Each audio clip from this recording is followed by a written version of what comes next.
سورة الذاریات دا مکی سورت ته په دې کې شپږ آیتونه دي. په دې سورت کې الله سبحانه وتعالی بندگانو ته دا خبره کوي چې دا کم نعمتونه چې ماته سره درکړي دي نو دې به حساب کتابوم کوي. بل په دې کې الله سبحانه وتعالی د تیر شي امتونو واقعات بیان کړي دي چې موږ ته عبرت واخلو او د بندګۍ خبره به کوم الله سبحانه وتعالی کړي دي چې انسانان مخفل بندګۍ له پیدا کړي دي نو څوک چې بندګۍ نه کوي په باندې عذاب راځي. په دې صورت کې الله سبحانه وتعالی وایي أعوذ بالله من الشيطان الرجيم بسم الله الرحمن الرحيم والذاريات ذروا فالحاملات وقرا فالجاريات يسرا فالمقسمات أمرا إنما توعدون لصادق وإن الدين لواقع والسماء ذات الحبك إنكم لفي قول مختلف يؤفك عنه من أفك قتل الخراصون الذين هم في غمرة ساهون يسألون أيان يوم الدين يوم هم على النار يفتنون ذوقوا فتنتكم هذا الذي كنتم به تستعجلون. دې سورت ابتدا الله سبحانه وتعالی په قسم سره کړی ده نو بدی کې الله سبحانه وتعالی وایي والذاریات ذروا قسم دې باغا واګانو چې الوزي پالوتو سره. دلته مراد واګانی دي چې الوزي یا هغه واګانی چې الوزي د ځان سره غبار لره سیلې راشي په کې غباري نو الله سبحانه وتعالی قسم خوري په دې سیلې باندې. دا خبر بار بار بیان شوی دی چې خالق په خپل هر مخلوق باندې قسم خوړی شي او مخلوق د خالق نه علاوه د بل چا په نوم قسم نشي خوړی. فالحاملات وقرا بس قسم دې باغ وریزو چې چتون کې دی بوج لره. دلته علما بعض علماء چې دلته مراد وریزي دي الله قسم خوري باغ وریزو چې هغه چتای بوج چې دا وریز درنه شنه به باران کیږي او بعض علماء چې دلته مراد سیلې په هغه سیلې الله قسم خوري چې هغه چتای بوج لره. څنګه چتای بوج لره دا سیلې چې دې سیلې په زور باندې دا وریز رواني د درنی وریز نو دلته قسم په سیلې باندې دی. بعض علماء دا وایي فالجاريات يسرا بس قسم دې پاغه کشتو باندې چې رواني دي په اسانۍ سره. هغه کشتۍ چې په دریاب کې رواني خو په اسانۍ سره د غټ غټ کشتۍ رواني او بعض علماء چې دلته د قسم په سیلې دي یعنی قسم دې پاغه سیلې چې خو په اسانۍ سره رواني دي وریزو له په اسانۍ دي کور کوي او بعض مفسرینو چې دلته مراد د قسم د پستورو باندې چې روان دي په اسانۍ سره. فالمقسمات امرا بس قسم د باغ ملائکو چې تقسیمون کې دي کار لره. قسم ملائکه الله ول کارونه تقسیم کړي نو څوک په رزق مقرر دي څوک په بارانونو څوک په عذابونو نو دې چې الله قسم خوري په ملائکو باندې چې هغه تقسیمون کې دي کار لره او د ملائکو کې هر ملک له الله ډیوټي لګولې دا هم دغه کار دی چې دغه خپل ډیوټي کوي. او بعض علماء چې دلته قسم په سیلې باندې دي نو د سیلې بیا د وریز تقسیم کی کم زید چې الله لیکلي چې هلته به د وریز زی او هلته باران کیږي نو د الله د حکم مطابق دوی د وریز هغه طرف ته بوزي تقسیمي کی. دا قسمون الله ولي خوري إنما توعدون لصادق یقینا چې وعده کیږي تاسو سره خامخا رښتینی ده. د آخرت ورځ الله د بلازم راشي د دې لپاره د قسمونه وخورو او تاسو په دویم پر لازم را پاسئ. نو ګوره خبره د سیلۍ وکړه چې سیلۍ چې دی نو وریځو له دیکه ورکوي، بیا د وریځې تقسیم کي، نو د هغې نه به باران راوورېږي. چې باران راوورېږي نه ځمکه څه شي؟ ژوندی شي. نو څنګه چې ځمکه ژوندی کېږي دغه شان به د انسانان په دویم پیر راپاسي او دوی له به الله سبحانه وتعالی ژوند ورکوي. وَإِنَّ الدِّينَ لَوَاقِعٌ او یقینا حساب خامخا واقع کېدونکی دی. حساب نه مراد یعنی د آخرت ورځ به لازم راځي او په ورځ به لازم حساب کتاب کی. او دین د په عربۍ کې حساب کتاب ته موي. مالکی یوم الدین، مالک دی د ورځ د جزا، د ورځ د حساب کتاب. والسماء ذات الحبك، قسم دی پاغ اسمان باندې چې خاوند د ښایست دی. ذات الحبك، حبك یو مطلب دغه دی چې خاوند د ښایست دی. نو د اسمان الله سبحانه وتعالی ښایسته پیدا کړی. او یو دا مطلب هم دی چې قسم دی په هغه اسمان باندې چې په هغې کې لارې پکې وتلي، د ملایک پکې ځي راځي. انکم لفی قول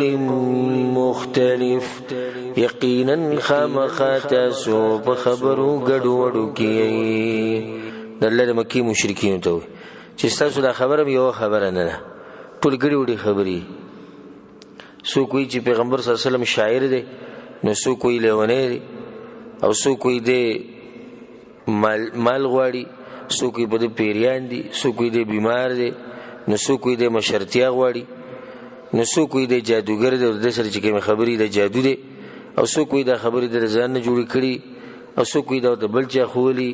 انکم لفی قول مختلف، یقینا خامخا تاسو به خبرو ګډوډو کې. الله سبحانه وتعالی وایي چې ستاسو خپله خبره یوه نه ده. نو کله چې انسان په ګډوډو خبرو کې پرېوځي د دلیل دی په دې باندې چې د دوی دا خبرې ټولې ګډوډې او غلطې دي، هسې پالتو اټکل خبرې. نو ځکه الله سبحانه وتعالی وایي یؤفک عنه من افک، اړولی کېږي د دې خبرو نه هغه څوک چې اړولی شوي دي. یعنی مؤمنان د دې خبرو نه اړولی شوي. نو په دې ګډوډو خبرو کې مؤمنان نه پراته، دا ګډوډې خبرې شي. یو مطلب یې دا دی چې د دې خبرو نه مؤمنان چې دا اړولی شوي دي. یا دا مطلب دی یؤفک عنه من افک چې د آخرت د دې خبرې نه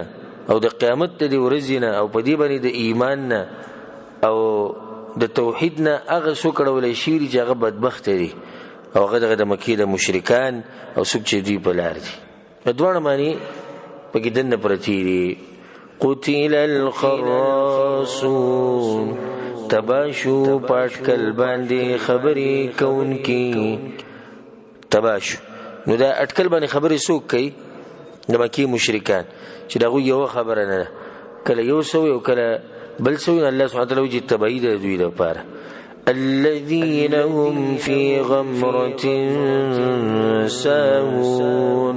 هغه کسان دي چې دوی په جهالت کې غافل دي د الله نه. یسألون ایان یوم الدین،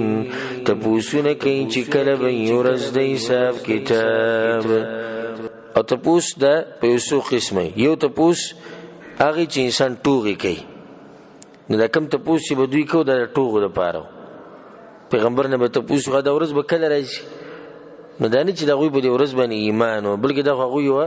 ټوغه کوله چې دا ورځ به کله راشي. یوم هم علی النار یفتنون، په هغه ورځ چې دوی به په اور باندې سېزلی کېږي، او دوی ته پته ولګي چې پیغمبر چې کومه خبره کوله نو دا رښتیا و او دا صحیح وه. ذوقوا فتنتكم، وسكي عذاب ستاسو، هذا الذي كنتم به تستعجلون، دا غشي دی چې تاسو به په تادۍ سره غوښتو. دا ورځ دی چې تاسو به مخه تپوسونه کول، او دا عذاب دی چې دوی به پیغمبر صلی الله علیه وسلم ته بار بار وی که ته رښتینی نو د عذاب دی راشي. او دا د مکې د مشرکینو او د هغوی نه مخکې چې کوم کافرانو دغه ټولو د عادت چې د پیغمبرانو ته به دا خبره کوله که ته رښتینی نو د عذاب دی راشي.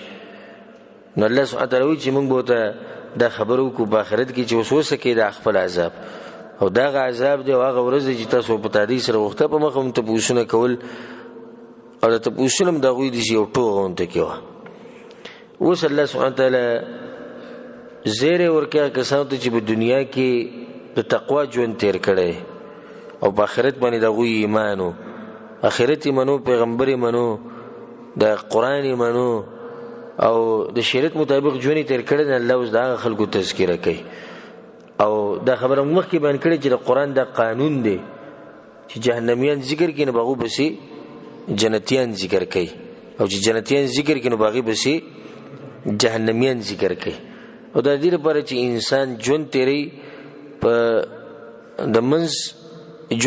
په منځ د امید او د یره کې د الله سبحانه وتعالی د عذاب نه به یریږي او د الله سبحانه وتعالی د رحمت تمه به هم ساتي، امید به ساتي. او دا خلک په ګمراهۍ دي، څوک چې صرف د الله نه یریږي او تمه نه ساتي، او یا چې صرف د الله نه تمه امیدونه ساتي او یریږي نه، دا په ګمراهۍ دي. نو جنت هم شته او جهنم هم شته، او د هر یو دپاره الله سبحانه وتعالی خپل خلق پیدا کړي. ان المتقین فی جنات وعیون، یقینا متقیان با په جنتونو او چینو کې، آخذین ما آتاهم ربهم، اغستون کی بی اغسلر چی ورکی دوی تا رب دوی. کم نعمتونه چې دوی ته رب العالمین د طرف نه ملاویږي دا غینه به مزه اخلي، قسمه قسم نعمتونه به چې هغه موږ سره مخکې په ډېرو درسونو کې تفصیلا هغه تذکره تېره شوې ده جنتیانو نعمتونه. نو دې ځکه الله لنډه خبره دغه کړې چې اغستونکي به یې اغستلره چې دوی رب به دوی ته ورکوي. ولې دا هر څه به الله دوی له ورکوي؟ اوس الله سبحانه وتعالی د هغوی هغه صفات بیانوي، او دا صفات چې کله تاسو په ځان کې راولئ نو دغه نعمتونه تاسو ته میلاویدی شي. د جنتیانو خپل صفات دي، خاص اعمال د هغې کړي د الله وله جنت ورکړی، او د جهنمیانو خپل صفات دي چې د هغې د لاسه هغوی جهنم ته تلي. نو د مسلمان طریقه دا ده چې دی کله د جنتیانو تذکره واوري نو بیا د هغوی په صفاتو پسې ګرځي. صرف په دې کار نه کېږي چې ته د جنتیانو تذکره واوري او په سترګو کې اوښکې راولې او یاره څه خواږه نعمتونه دي او څه اوچت خلک دي. دا اوچت خلک چې به د اوچتو نعمتونو کې دي خو د څه د لاسې دي که نه، ته به کوشش کوې چې هغه صفات معلوم کړي د قرآن او حدیث نه،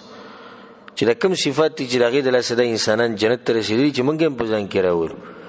او صرف په دې کار نه کېږي چې ته جهنم تذکره واورې وویرېږي او سترګو کې د اوښکې راشي چې دا ډېر سخت عذاب دی، دا څه بدبخته خلک دي. په دې کار نه کېږي چې کله ته د جهنم تذکره واورې نو بیا به ته کوشش کوې چې هغه اسباب ولټوې د کمې د لاسې چې دا خلک جهنم ته تللي دي نو ځان به ترې لرې ساتي. دا د مؤمن طریقه ده. صرف په دغه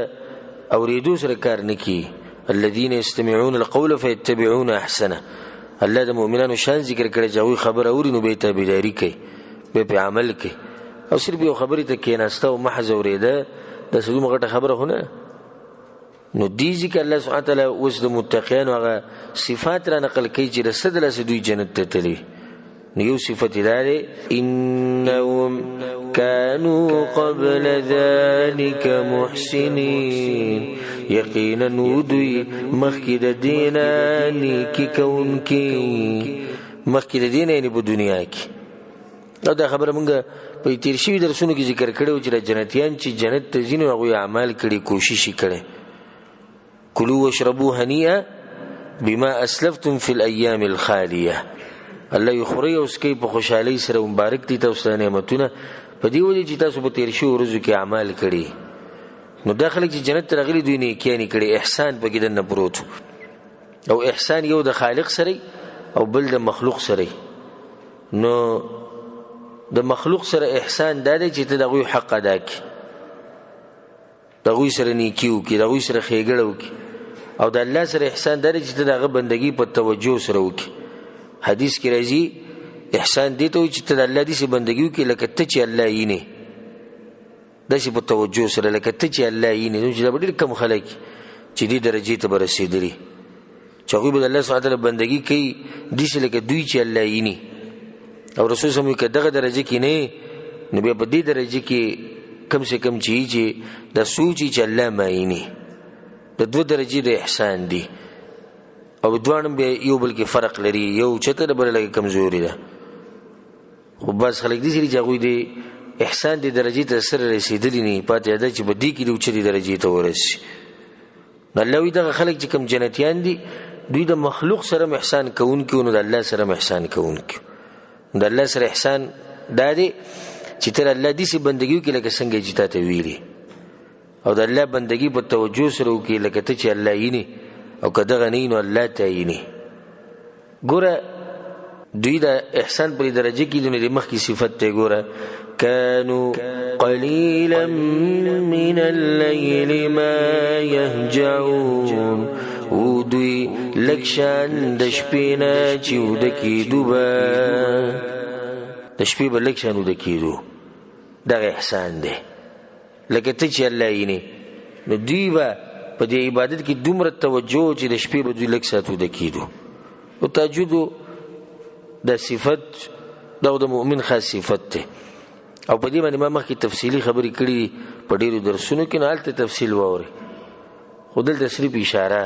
چې د څومره اوچت عبادت الله د جنتیانو یو صفت ذکر کړی چې دوی به د شپې ډېر لږ ودکیدو عبدالله بن سلام رضی الله عنه او مشهور حدیث دی وی رسول صلی الله علیه وسلم چې یا ایها الناس اطعموا الطعام خلکو خوراک ورکوي په خلکو باندې خوراک خوروي خاص کر په غریبانو په یتیمانو محتاجانو باندې وصلوا الارحام او رشتي خپل ساتي رشتي پالي رشتي مو ماتوي وافشوا السلام او بخپل منځ کې د سلام خور کوي سلامونه په یو بل ډیر اچوي وصلوا بالليل والناس نيام او د شپې منځ کوي په وخت کې چې خلک ود پرتي تدخل الجنه بسلام تاسو به جنت تم په سلامتی سره ننوځي خپه اسانی سره ته جنت ته تللی شي چې کله دا صفات پتا کې د نه بای یو صفت ده وصلوا بالليل والناس نيام او د شپې منځ کوي چې خلک ود پرتي الله سبحانه وتعالى چې انسان له دومره اوچت مقام ورکینو د اسنه ورکې د بدی ځکه چې خلک ود پراته دي خلک د تلانو نه مزي اخلي د بړستانو نه نو څوک د خزونه او جمع دي او دې بغیر پاسېدل رب العالمین ته ولاړی پرې تور تیار کې د تلای پر خو دي اکثر جمع ګړزيږي د جامع ګړزيږي د جسم رپی او د بیا رب العالمین ته ولاړی نو بدی انسان کې اوچت صفات دي ذکر الله د اوچت مقام ورکي حدیث کې راځي امام احمد بن حنبل رحم الله راوړی رسول صلی الله علیه وسلم ان فی الجنه غرفا په جنت کې دي کمرې دي یرا ظاهرها من باطنها وباطنها من ظاهرها چې هغه کمرې چې دنه بګی کینې بهر چې سړي ابره تخکاری او چې بهر چې کینې او چې بهر کینې دنه کمرې به تخکاری داسې پړقیږي د کمرې داسې صفات ابو موسی اشعری رضی الله عنه پاسید لمن هي یا رسول الله یا رسول الله کمرې بچاته ملاوي نو رسول الله متي لمن الان الكلام څوک چې خبرې کوي نو پستی خبرې کوي اخلاق مزداري اولنی صفت به خلکو کې داري چې خبرې دغه پستی اخلاقی مزداري واطعم الطعام او خلکو له خوراک ورکي وبات لله قائما والناس نيام او د شپې د الله ته ولړي او خلکو د پراته د دې له سبب الله سبحانه وتعالى دوی له اوچتي کمرې ورکي حدیث کې راځي امام حاکم امام بیهقی رحمه الله راوړي اتانی جبريل رسول الله جبريل عليه السلام په ما بصیره او دې حدیث ته کې سم عجیب دی رسول الله په ما بصی جبريل لا وما توي يا محمد عش ما شئت فانك ميت اے محمد صلی الله علیه وسلم چې څومره ژوند تیر که خدای ساته چې ته مړ کې عش ما شئت فانك ميت لازم بمړ کې وسړي سل کاله 200 300 زر کاله عمر د مرګ بوله لازم راشي واحبب من شئت فانك مفارقه او د چا سره چې محبت کې کوو خدای ساته چې لازم به ورس پری دی د چا سره چې محبت کې کوا خدا خبر اوسره په ځل باندې ولي کې چې ته لازم پری دی واعمل ما شئت فانك مجزي به او چې کم عمل دی خو هغه کوا خدای ساته چې د قیامت پر ورځ به ته بدله ملاوي که ښه عمل کې او که بد عمل کې ستا مرزي ده الله رتنی غلارم خوري ده او که ګلاري تم خوري چې د جهنم لار ده او د جنت لار ده نو دغه نزان ساتي او په دې باندې زی نو استغمخ تخپل مرزي بیا ورته جبريل عليه السلام ویو دې لپاره موږ حدیث راوړو واعلم ان شرف المؤمن قيامه بالليل او د ساتوي یقینا د مؤمن عزت چې دغه په تهجد کې دنه پروت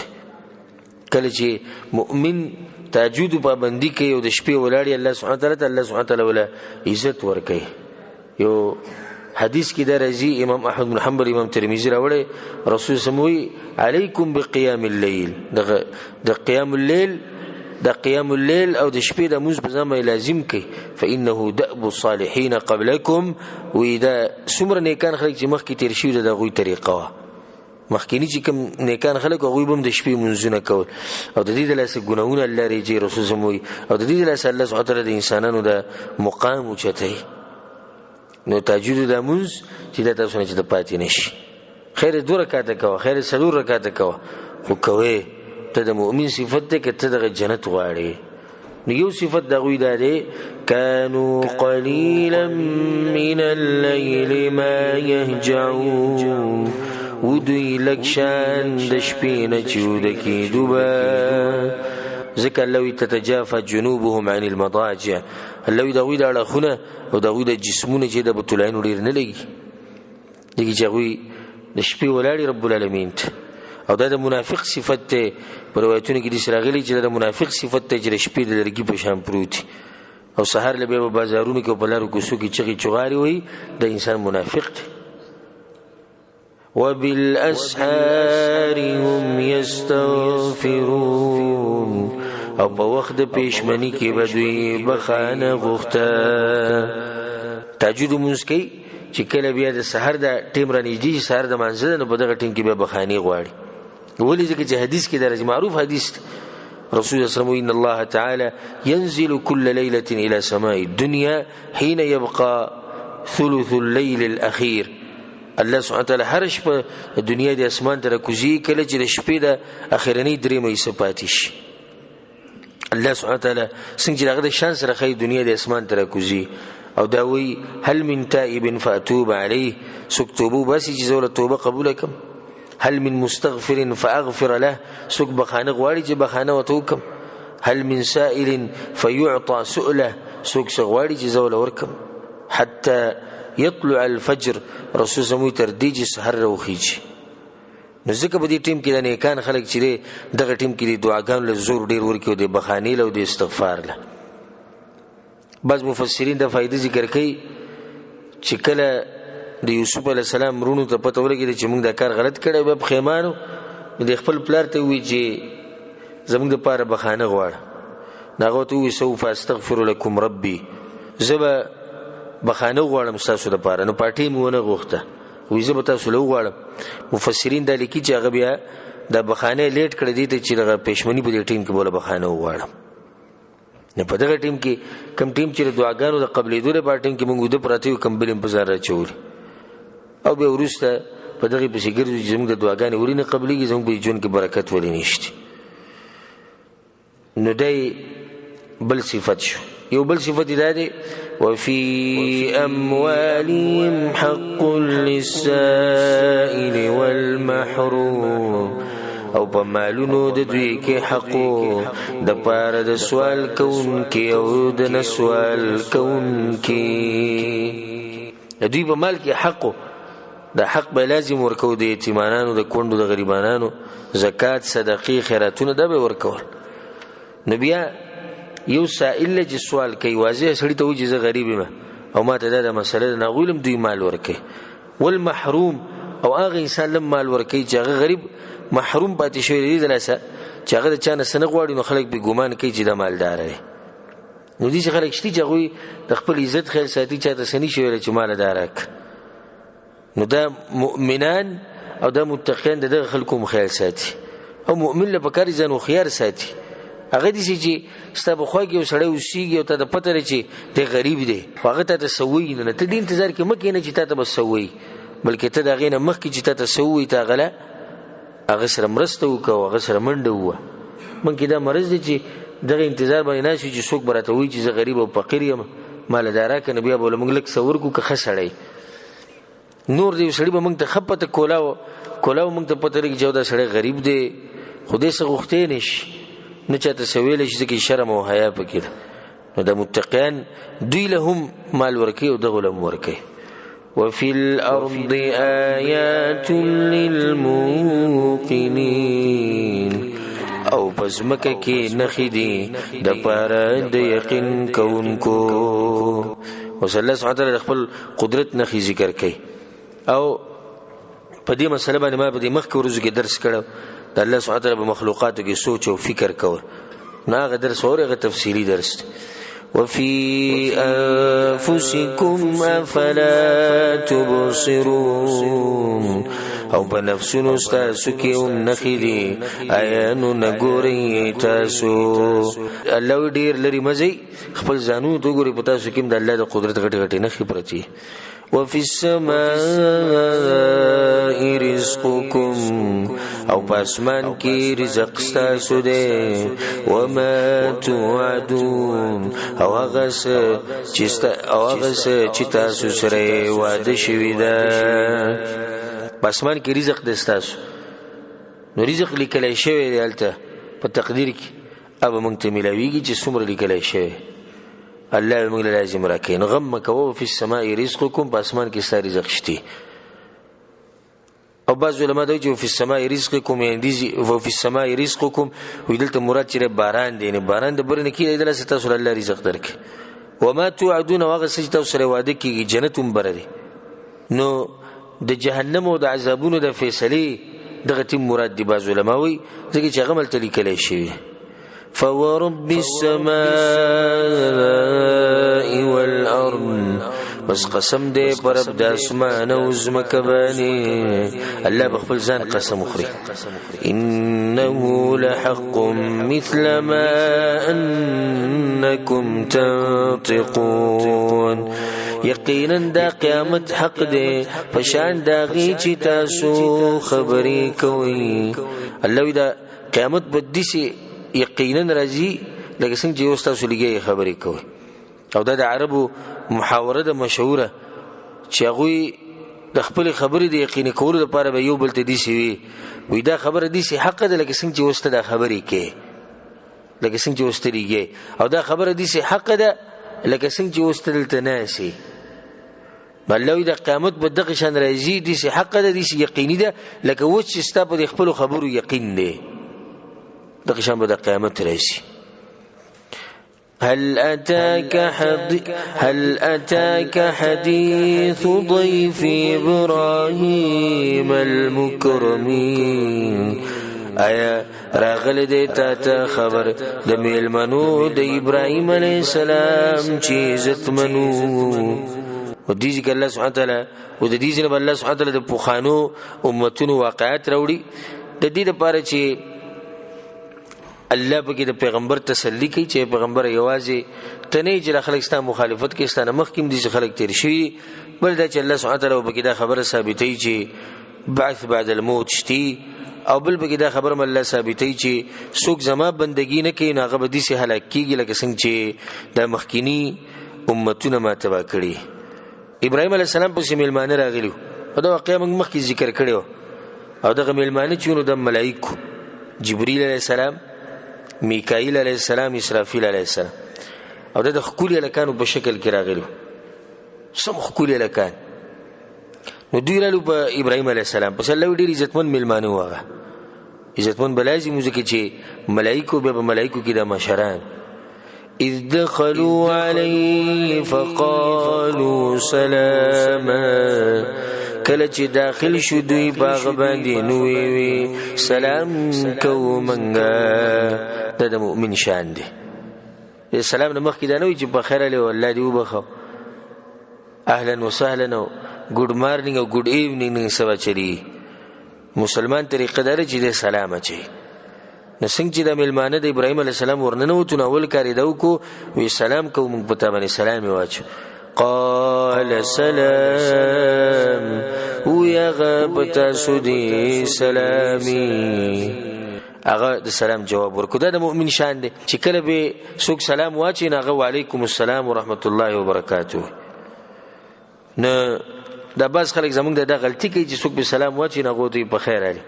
ها وعليكم السلام وې به دغه نه بد په خیر علي وته څه خبره نه هم کې دعا سلام پکاري. قوم منکرون قوم ناشنا دي د ځان سره دا خبره وکړه چې دا ملمانو خو ناشنا او دغه ملمانه خو ملمانو ته مخامخ څوک دي چې نشي ولې تاسو ناشنا او تاسو رقم زی راغلی او څنګه راغلی خو بس کې نه ولې. اوس د ملمستیا آداب زده کړه د ابراهیم علیه السلام. فراغ إلى أهله فجادد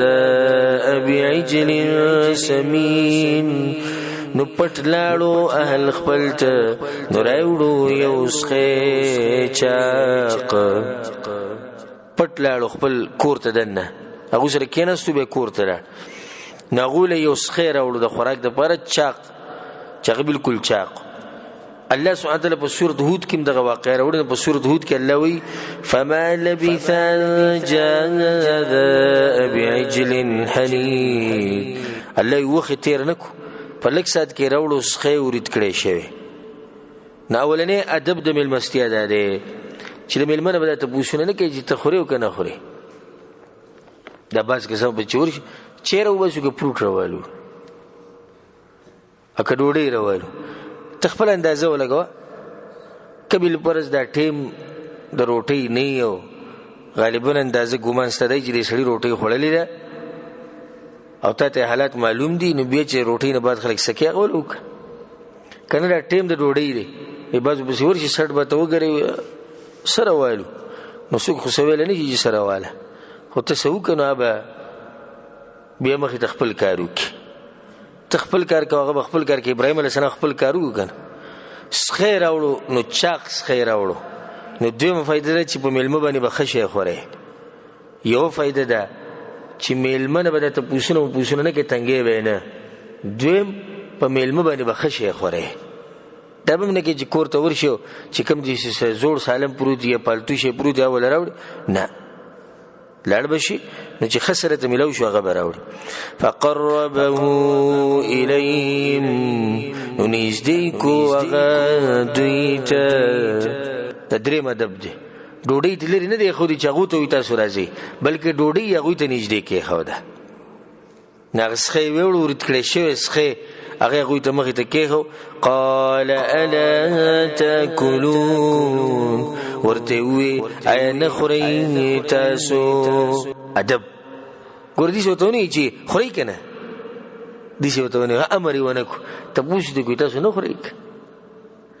نه. دا ادب او اخلاق زده کې د ابراهيم عليه السلام نه اجمل ملمستیا خلک څنګه نه الله سبحانه وتعالى په سورۃ هود کې دا خبره کړې فلما راى ايديهم لا تصل اليه نكرهم وی هر کله چې ولید چې لاسونه دا غوي نه رسیدله خوراک ته نو دغه خلک ناشنا وګڼل. ملائکه خوراک نه کوي کنه د دوه توسخه خو دې مخې ته او تاسو خورینه او دغه لاسونه مخې ته ناراضي یعنی خوراک نه کوي. الله سبحانه وتعالى وی فاوجس منهم خيفه نو پټ کړه دا غوي نه يره پزړه کې ویل چې دا خلکو ناشنا خلک یو خو ما ول پر ولیدو بل وزده چې خوراکوم نه کوي ناغوت وی قالوا لا تخف ويغوي ميريغا وبشروا بغلام عليم او زيري ورکو غته بالک په سره وي موږ زیری دراغلیو یریګه ما موږ ملائک ادیره براغلی تعالی زیری درکو دی زوی د چا زیری ول ورکو اسحاق علیه السلام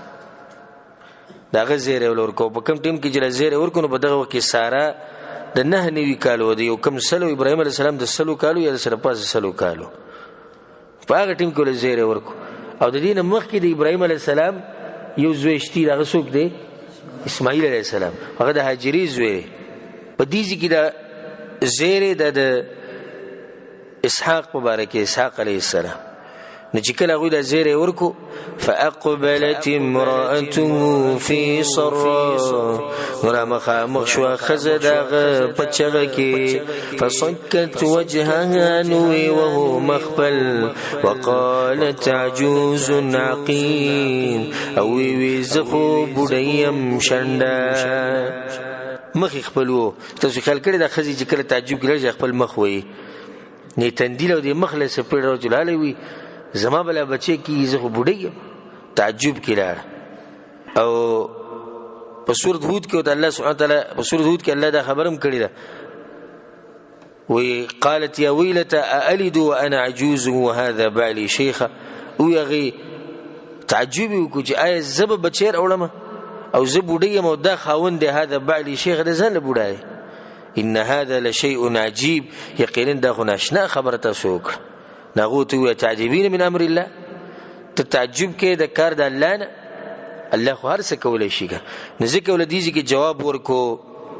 قالوا كذلك قال ربك إنه هو الحكيم العليم ويدوي دغشي بيتا ويلدي ربستا يقينا غا حكمة ولا پوده ستارب ویلدي غا پوده بخپل کار باندې ناغه د پته لري چې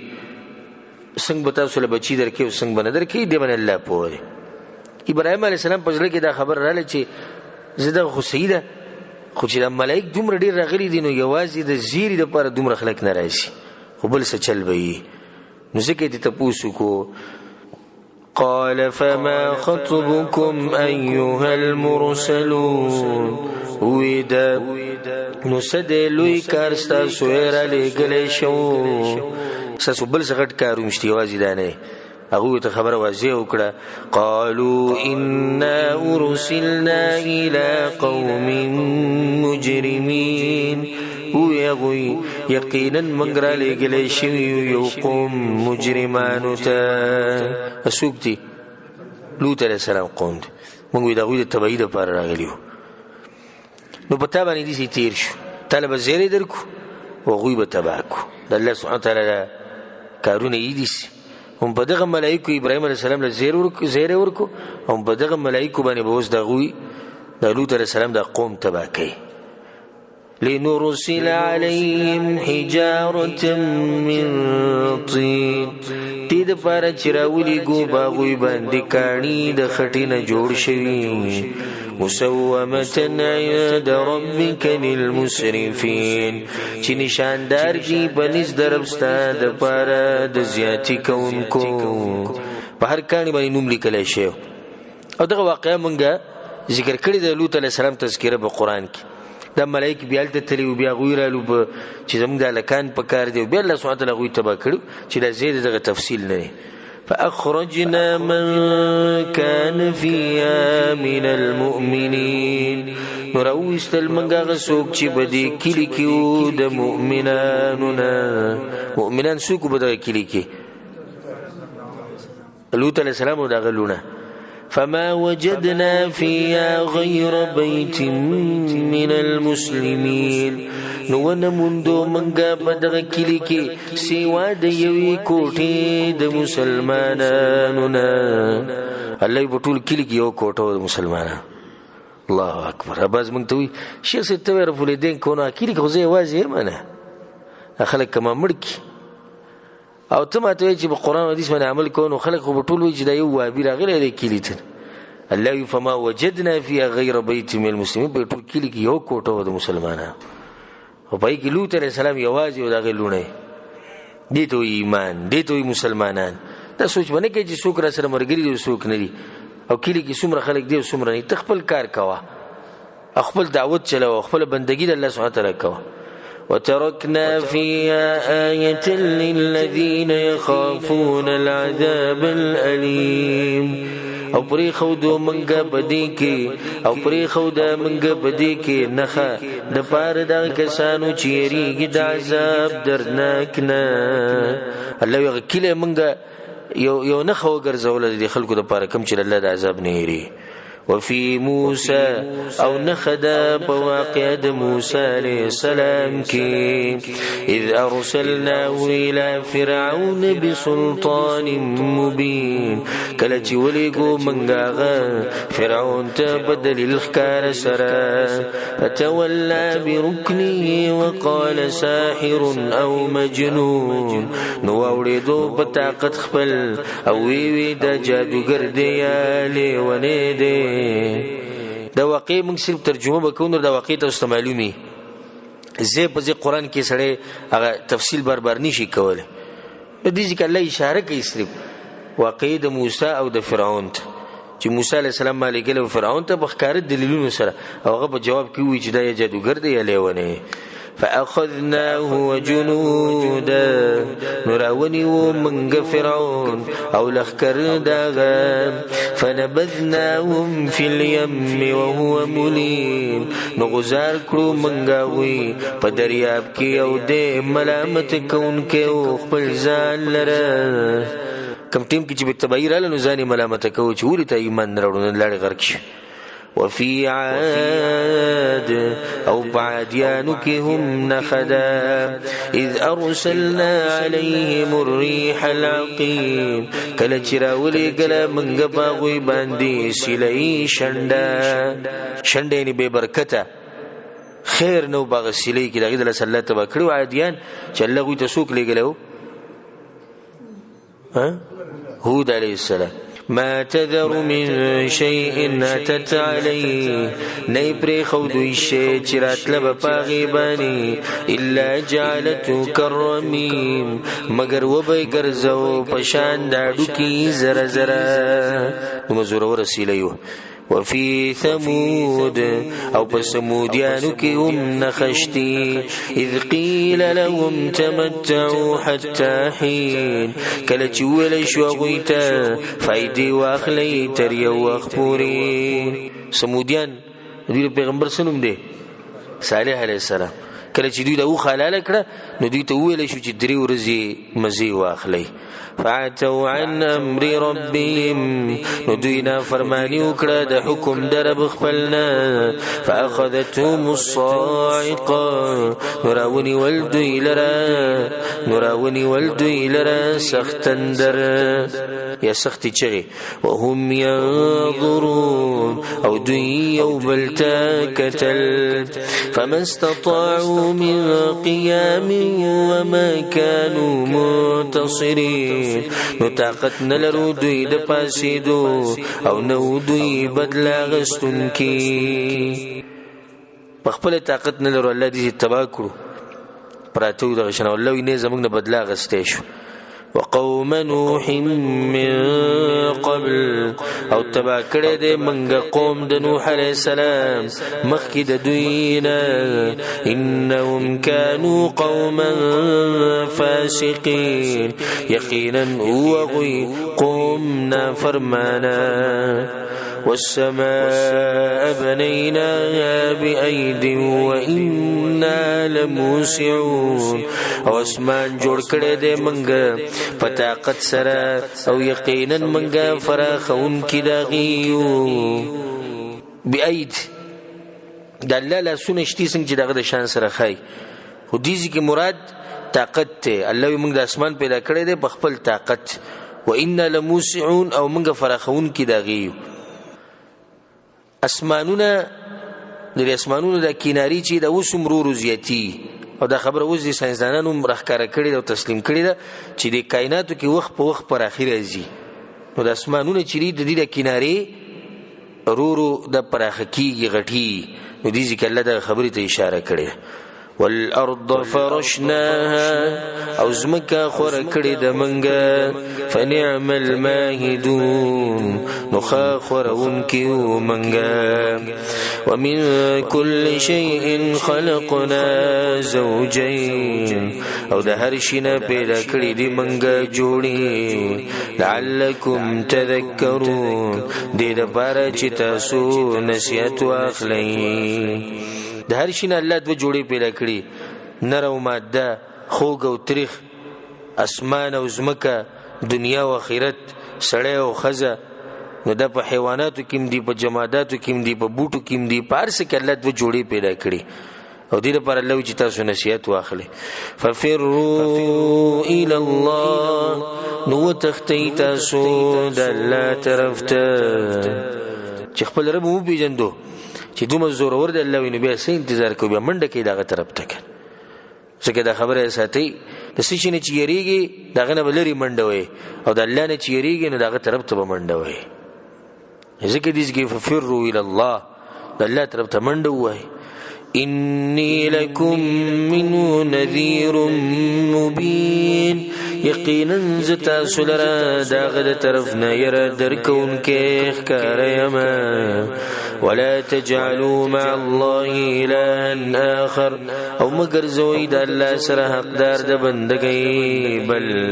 اني لكم منه نذير مبين یقینا زتا سلرا داغد طرفنا ير دركون كيخ كاريما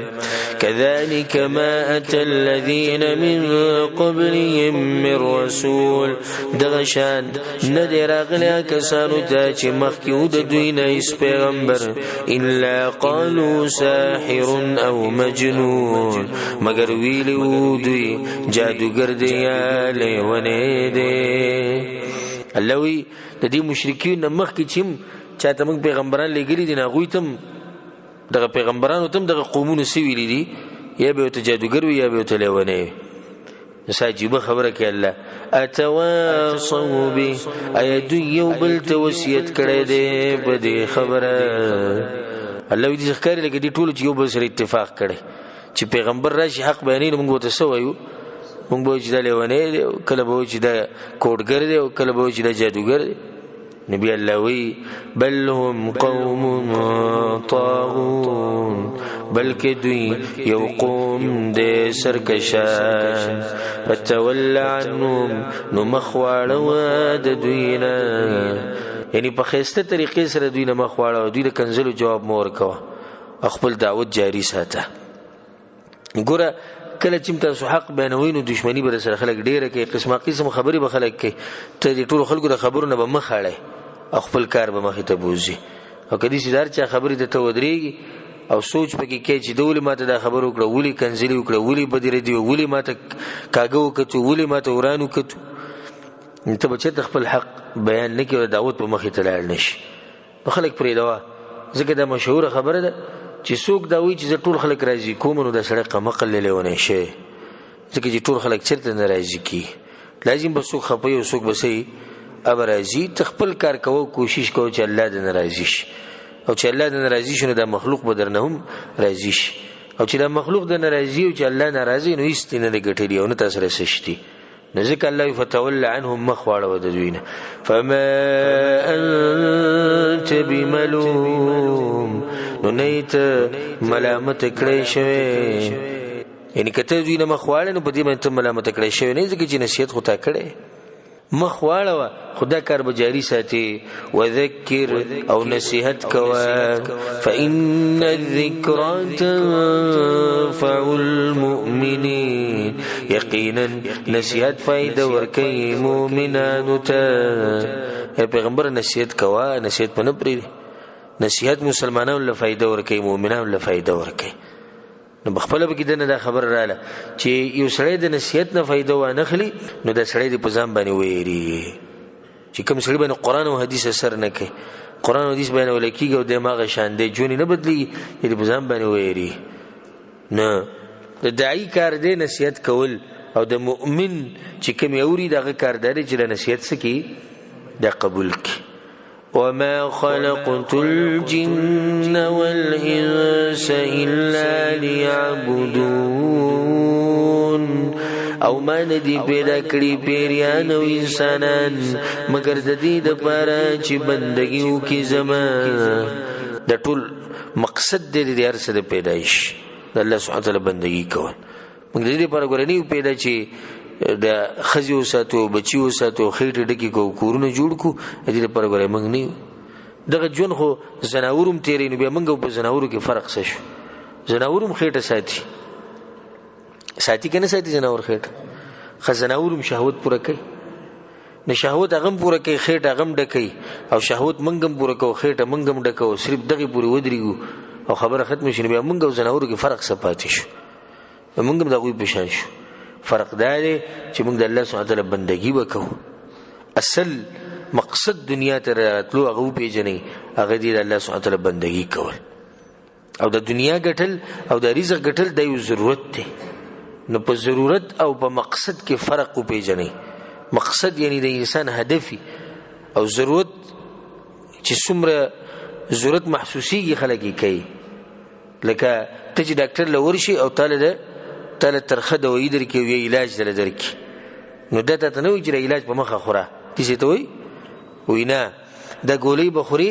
دومره ټیمه به یې خوري یا چې کله تا ته ضرورت محسوسېږي نو دا دوایي بس کې نو په هغې باندې څوک ځان وجني نه او کله چې بغیر ضرورته د دوایي نه خلک خوري نو اخري څه چل وشي معدې خراب شي ښه په نقصان کې پرېوځي نو د هغې د لاس ورته غټ مرضونه ولګي نو اکثر پکې مړ شي ولې ځکه چې هغه کم شی چې د ضرورت دپاره استعمالول پکار و هغه د بې ضرورته استعمال کو دغه شان د دنیا چې کله د دنیا بغیر ضرورته پسې تا منډې وهلې او مړېدې پې نه او چې لږه نوره ډېره شي او لږه نوره او لږه نوره نو د دنیا به ته تباه و برباد کړي او د خپل مقصد به دنه پاتې شي د کوم دپاره چې الله سبحانه تعالی پیدا کړی د دومره غټ اسمانونه او د ځمکې او د غټ غرونه د انسانانو د پیریان او د څه چې پیدا شوي د ټول د دغې دپاره پیدا دي چې د الله سبحانه تعالی بندګي وشي نو ځکه الله دا خبره کوي ما اريد منهم من رزق نه غواړم د دوی نه څه رزق د دوی د ځانونو دپاره وما اريد ان يطعمون او نه غواړم د دوی نه چې خوراک راکړي ماته الله ما ګوره دې دپاره نه دي پیدا کړي ځکه چې د عربو د عادتو چې کله به ورسره غلامانو یو غلام به په پیسو باندې واغستو نو په هغه باندې به دوه خبرې مقررولې یو دا چې ځان له به هم ډوډۍ پیدا کړي او بله به چاله پیدا کړي مالک له به هم پیدا کړي نو الله وایي نه ما د انسانانو ته دا ویلي چې د ځان دپاره رزق لټوئ یعنې د رزق ستاسو په ذمه شو او نه ما د انسانانو ته دا ویلي چې مال سره وړئ بلکې د انسانانو هم دا رزق چې د رب العالمین ورکوي إن الله هو الرزاق ذو القوة المتين یقینا الله ډېر رزق ورکوونکی دی خاوند طاقت مضبوط دی دا خبره پسې راوړه دې لپاره چې انسان ته بندګي زما کوه رزق نه بېغمه شه رزق بله څه درکوم دا خبره مخکې کړې وه یو پیر دوه چې په دې بدوانو کې پخوا یو بدو چې هغه ته چا ووایي چې خبرې هغه وایي څه چلو شو اوړه ګران شو پلانې شی ګران شو دا ګران شو دغه هغه هېڅ خبره نه دا کس ورته وایي ته څه عجیبه سړی زه درته وایم چې ګران شو ته هېڅ خبره نه نو هغه ورته وایي زه په دې خپل لوز مضبوط ولاړ یم او هغه ده چې الله سبحانه تعالی بندګي کول او الله په خپل لوز مضبوط ولاړ هغه ویلي زه به د رزق درکوم نو زما سره د خپل لوز غم دی الله لوز ما سره غم نشته هغه خپل لوز پوره کوي نو زه اوس په دې سوچ کې یم چې الله د بندګي څنګه سره ته ورسوم دغه هېڅ خبر نه دا رزق به الله راکوي ګرانېږي او که دا کي نو دې ذکر الله ان الله هو الرزاق الله داسې هم نه دي ویلي چې رازق یعنې الله رزق ورکوونکی الله ډېر رزق ورکوونکی رزاق یې ویلي دي نو بیا ویلي طاقت خاوند د طاقت ته چې سوچ پکې وکړي چې ولې الله د رزاق نه بعد دا خبره کوي چې خاوند د طاقت ته مطلب دی چې انسانه زه رزق درکوونکی یم الله وایي نو په زړه کې درته پوښتنه چې الله خو رزق راکوي خو موږ ته به رارسېږي څنګه نو وایي ذو القوة المتین زه د اوچت طاقت خاوند یم د رسول په ما دي هر انسان ته الله سبحانه تعالی رزق رسوي نو رزق په الله دی په ما او تا باندې صرف کوشش دی اسباب لټول د اسباب هم په شریعت کې شته نو دا خلک په ګمراهۍ دي کوم چې صرف دا وایي چې په الله توکل کوه اسباب پرېږده او دا خلک خو هم په ګمراهۍ دي بلکې کله نه کله په شرک واقع کېږي چې اسباب راوچت کړي د الله سره یو شان کړي لکه یو سړی وایي چې د سعودي عرب ویزه نه وي نو زه به څه خورم که زما دا ګاډی نه وي نو چې ما به څه کولی او چې زما دا دوکان نه وي نو زما د بچو به ګوره سهل وي دا اوس د صحیح د اسباب لټولي دي خو د اسباب دومره اعتماد به جوړ کړی چې هغه اسباب د الله سره یو شان کړي ځکه چې رزق خو اصل الله راکوي د ده عقیده دا جوړه شوي چې د رزق دغه ګاډی او د بچي او د دوکان دی مال راکوي نو رزق د الله له طرف نه دی او ما ورته به خپل کوشش کوو دومره کوشش به کوو چې خپل آخرت پې خراب نه کړو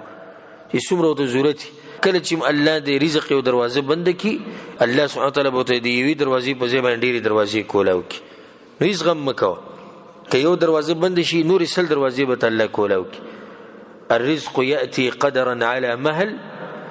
الرزق يأتي قدرا على مهل والمرء مطبوع على حب العجل شاعر وی دا رزق چې په تقدیر کې لیکل شوی دی لګ لګ راځي خو د انسان د تعدیل ډېره زیاته کوي نو الله ولا لګ مال ورکي سید په مستقبل کې د نورم ملاوېدو ولا خو دې هغه نورم غواړي اوس الله ولا نه روټي ورکړه نن ته ملاو شو کنه دته به سباني ملاوي او بل سبب ولم الله ورکي بل سبب ولم الله ورکي. خدای انسان دا وی چې د هر سماته په یو ځای ملاوي چې د هر سما سره وي نو تعدی مکو د رزق به ته ملاوي او ته اسباب لټه. پای کې دا واقعا اسې مخې لراله لکه مریم علیه السلام د عیسی علیه السلام مور کله چې هغه په خېټه باندې حمل جوړ شو او هغه د قوم نه یریدا چې قوم به زما بارکې سو یو ونی ویخته ډډه لګولې نو الله وتعالى وهزي الیکی بجذع النخله او تدری کجوري د سټه چې د ویخ وخزوه نو تازه کجوري برولي نه دغه موسم خو د کجورو نو الله به کجوري رولي ګولې نو بیا سوال لري چې الله وتعالى وی جلاونه وړقه اسی کوم د موسم د کجورو نه الله ول کجوري ورکینو بغیر د ونه لقول نه ورکول شو کني شو ها ورکول شو دا یو سبب خو اذا خیر ته دا ونه وړقه نور دا ونه لقیدم نه انسان بسونه وړقه د کجوري د ونی ویخ بسو وړقه خدا تعالی یو طریقو خو چې سبب دې عزت الله سوړو کجوري براش نتبه کوشش کې مهنت وکې خو به کوشش او مهنت کې خپل آخرت نه تبا کې او دومره سبا کې چې صرف ستاسو گزاره پی روانه او دا مونږ چې کوم حل شروع کړی دی نو دا گزاري نه خبر ډېر وړېدلې دي بره گزاري نه خبرې وړېدلې دي ډېرې بره تلې 10 کمرې کور او 10 کمرې کور او پټي او ګاډي او ویزې او زموږ د قصې نه ختمېدونکې قصې دي خو انسان له پکار ده چې دومره کوشش کوي چې د گزاره پی روانه د دغه عزت پی او د بچو کم ضرورت چې هغه به پوره شي دغه د الله سبحانه وتعالى بندگی په اسانۍ سره وکړي نو رزق ورکول درچا په لاس کې دی الله په لاس کې. ابراهیم ابن ادهم رحمه الله مشهور نیک انسان تیر شوی د امت کې هغه وی او پرځ ډوډۍ ته ناس ډوډۍ می خوړه نو د غوخه س ټوکړې راوغسته ځان ته مخې ته کېغو د بده کې یو پښور هغه یو ټوکړې ته وتښتول منډې کړ نو ما بس منډې کړ نو هغه یو زی ته ورغه سوړه ونته کې او الته غوخه کېغو دا پښو ته لار نو ما کته چې دلته سړي چې دوته دا کېغو نو دا سوړه نه یو مار راوته جګړون نړون دا غوخه راوغسته او به دنه لار ناغوی زه په ډېر تعجب کې پرېوتم چې وګوره دا ګوره د یو بل دشمنان دي خو رزق الله په ده باندې راوړي دغې جګړون دی ځان له څه کتی نه شي نو چې دوی له الله ورکوي ما تعالی به نه راکوي زموږ د یقینونه چې دا ختم شوي دي او د کمزوري ایمانونه کېږي به څه ته به چې د اوسه پورې ده چې ته یو وخت چې ته داسې راغلی په موږ باندې د لوږې الحمدلله هر ټیم زمونږ دسترخوانونه موږ به کې قصې کوو دا شی زموږ خوښ دی دا زموږ خوښ نه دی او په هغې کې موږ چې دی د لوږې نه مړه شو په الله سبحانه وتعالی باندې یقین ساتئ څنګه چې دا مرګ په تا پسې ګرځي داسې په تا پسې څوک ګرځي دا رزق هم په تا پسې ګرځي او یریږه مه که تا نه رزق خطا شو ته ترې نه خطا کېږي ځکه چې الله ورته ویلي دي چې ته د پلاني په قسمت نو که تا نه خطا شو ته نه خطا کې په عرش باندې یو غټ رب دی په هغه باندې توکل ساتئ د هغې سره سره چې د اسباب هم لټوئ او خاص کر هغه اسباب چې د هغې د لاسه رزق کې برکت ډېر راځي هغه ما په یو بیان کې بیان کړي رزق د زیاتېدو اسباب په دې عنوان باندې ما یو بیان کړی هغه واورئ پای کې موږ یو څو اسباب ذکر کړي چې کله انسان په هغې باندې عمل وکړي الله سبحانه وتعالی دله چې رزق زیاتوي او په رزق کې ورته برکت اچي الله دې زموږ د رزقونه پراخه کړي او الله دې بګي برکتونه واچي او الله دې موږ د حرامونو لري ساتي. فإن للذين ظلموا ذنوبا مثل ذنوب أصحابهم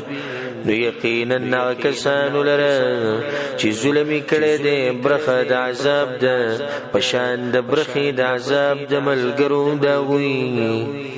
کوم کسانو چې ظلم کړي دوی ته هم دي عذاب ملويږي لکه څنګه چې دوی غمرګرو ته مخکې ملو شي لکه الله دې تیر شي امتونو خبرو کړه د ظالمانو الله سبحانه وتعالی تبا کړي نو څوک چې دوی په لار ځي نو دوی ته هم د خپل ملګرو بشن د عذاب برخه ملوي فلا يستعجلون نو دوی دې تادی سره نه غواړي تادی دې نه کې د عذاب دې په تادی سره نه غواړي روان دي صبر دیو کې د عذاب په لازم راځي فویل للذین کفروا نو هلاکت ته د پاره دا کسانو چې کفر کړي دي می یومهم الذی یوعدون د ورځې د دوی نه چې د دوی سره وعده شوی ده یا دوی سره وعده کی کوم وعده چې سره الله کې د کوم ورځې الله وی دوی لپاره تبعی ده غورز په دوی باندې راځي پای کې سخت عذابونه دي الله ته مخامخ کېدل دي الله سره حساب کتاب دي نو حاصل لا شو چې انسانانو تاسو ما پیدا کړی د خپل بندګۍ لپاره نو تاسو زما بندګۍ کوئ رزق به الله عزت تاسو له درکوم او زما د بندګۍ نه الله و نه وړي کو وړي دی او کاګه شوي زما د بندګۍ نو د تیرشي امتونو ګره ما تبا کړی او تاسو هم زه تبا کما نه صورت حاصل دغه شو او دې سره چې زموږ د درس اختتام ته ورسېدو الله سبحانه وتعالى دې موږ له توفیق راکړي چې الله دې سي بندګي وکړو لکه څنګه چې الله زموږ نه غواړي